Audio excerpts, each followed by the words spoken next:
Hola. Antes de entrarle a la discusión de los problemas actuales, es importante hablar un poco del pasado, que las malas decisiones de López Obrador que nos están afectando empiezan desde la manera tramposa en que interpreta la historia. A ver, ¿de dónde sacó eso de la cuarta transformación, por ejemplo? En su relato, la primera gran transformación fue la independencia de México, como resultado de una larga guerra intermitente que duró 11 años, del Grito de Hidalgo hasta 1821. Después, buena parte del siglo XIX transcurre entre fuertes pugnas, fuertes conflictos entre liberales y conservadores. La Reforma, que sería la segunda transformación, resuelve esa disputa. Afortunadamente triunfan los liberales con Benito Juárez a la cabeza y tras derrotar al imperio de Maximiliano, la República se restaura. 9 años después, Porfirio Díaz llega al poder, en el que permanece unos 30 años.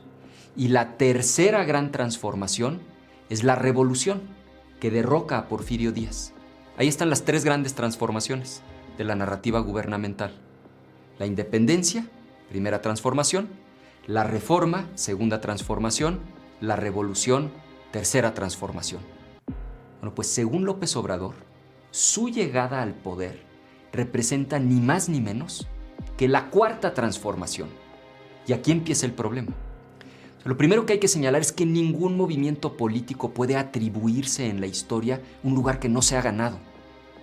Vaya, ni Benito Juárez se atrevió a afirmar que él era el protagonista de la segunda transformación. Ese lugar en la historia se lo ganó con hechos. El rasgo más preocupante de la manera en que López Obrador interpreta la historia de México está en su megalomanía, o sea, en su delirio de grandeza. Fíjate nomás, ya se proclamó el protagonista de una transformación que él se imagina a la altura de las tres transformaciones previas. Por eso en el logotipo del gobierno aparecen los personajes que López Obrador eligió de cada una de esas transformaciones. De la independencia, Hidalgo y Morelos; de la reforma, Benito Juárez; y de la revolución, Madero y Lázaro Cárdenas.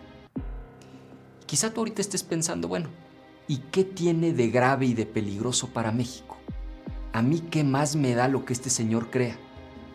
Pues es que la historia nos enseña que la extrema vanidad y las ínfulas de grandeza conducen a grandes errores que se traducen en catástrofes y calamidades. La historia nos enseña que el gobernante megalómano no escucha, no cambia de opinión, siempre cree que tiene la razón y aún frente a la evidencia en contrario, pues siempre tiene otros datos. ¿Quién le va a venir a enseñar algo a alguien que se cree del tamaño de Hidalgo o de Benito Juárez? Y lo más peligroso, un megalómano jamás rectifica, porque cree que su estrategia es la correcta, aunque todo indique que el barco se está hundiendo. Es un poco como el loco que va en el periférico en sentido contrario y piensa que los demás son los que están equivocados. Pues todos sabemos en qué acaba eso. Y aquí no se trata de llevarle la contra o de tratar de hacerlo enojar. Esto lo digo con profunda preocupación por el daño que le está haciendo a nuestro país. Al México que López Obrador te va a dejar a ti. Eres tú quien va a pagar carísimas todas sus locuras.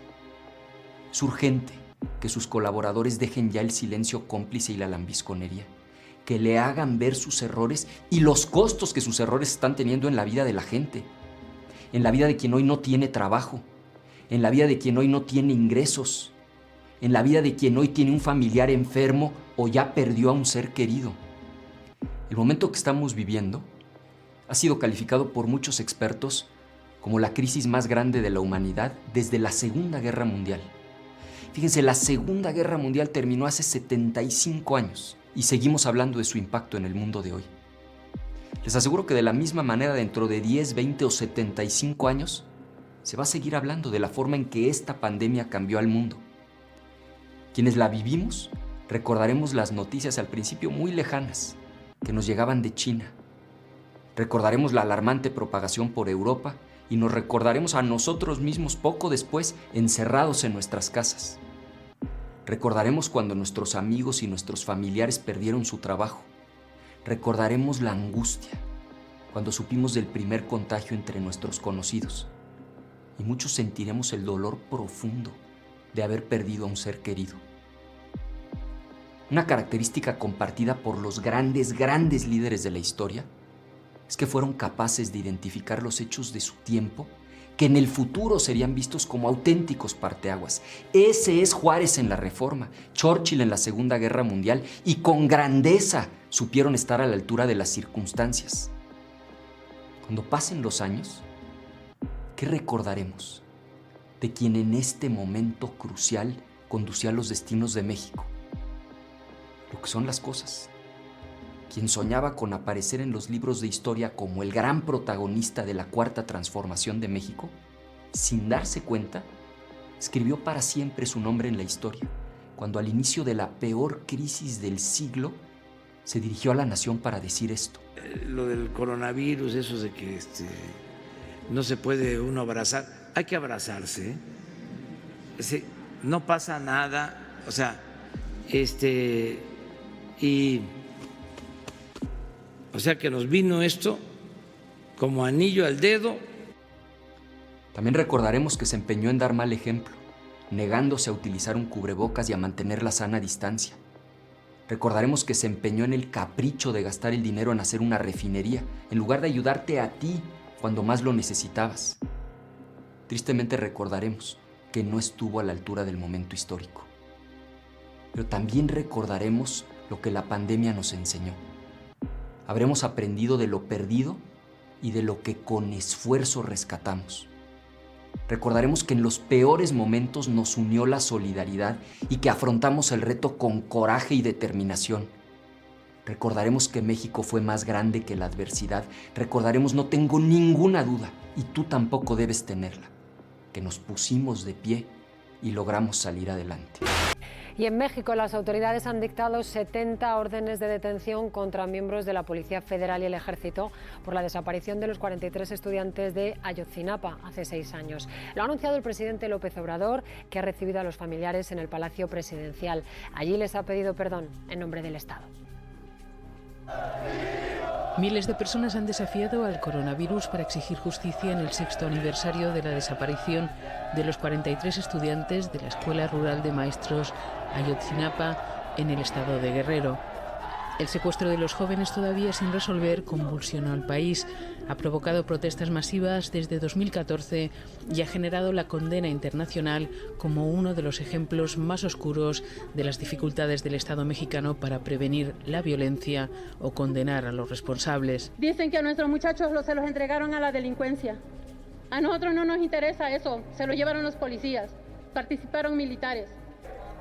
Año y medio después de que López Obrador llegara al poder y creara una comisión de la verdad para investigar el caso, con las 70 órdenes de arresto del Ejército y la Policía anunciadas este sábado, se ven los primeros frutos.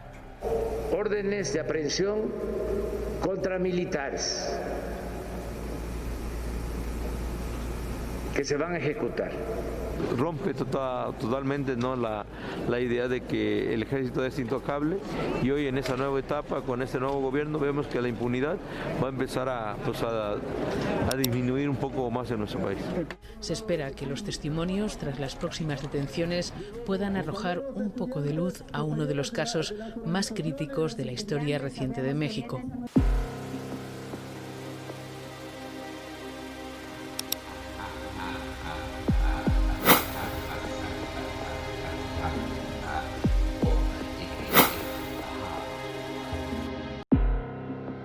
¿Tú qué opinas? Déjalo en los comentarios.